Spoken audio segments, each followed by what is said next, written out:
நாம் ஒரு பகவானிடம் வேண்டிக் கொள்ளும் பொழுது அதிலும் ஒரு விதம் இருக்கிறது. அப்படி வேண்டிக் கொண்டால் மட்டுமே அந்த காரியம் நடக்கும் என்று. சாதாரணமாக நாம் என்ன செய்வோம்? நாம் வேண்டிக் கொண்ட ஒரு காரியம் நடக்கவில்லை என்றால் பகவானிடம் கோபம் வரும். நிறைய பேர் அவரை திட்டுவதை பார்த்திருக்கிறேன். இவர் ஏன் இப்படி சோதனை செய்கிறார், இவர் ஏன் இந்த காரியத்தை செய்து தர மாட்டேன் என்கிறார் என்றெல்லாம் சொல்வார்கள். நான் நாமம் சொல்லிக்கொண்டே இருக்கிறேன், ஆனால் காரியம் ஒன்றும் நடக்கவில்லையே என்று என்னிடம் வந்து சொல்வார்கள்.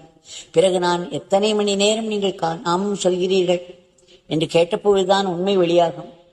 5 நிமிடம், 10 நிமிடம், 108 தடவை என்று சொல்வார்கள். ஆக நாம் கேட்கும் விதம் என்ற ஒன்று இருக்கிறது. அதற்கு மனதை தயார்படுத்திக் கொள்வது என்ற ஒன்று விதமும் இருக்கிறது.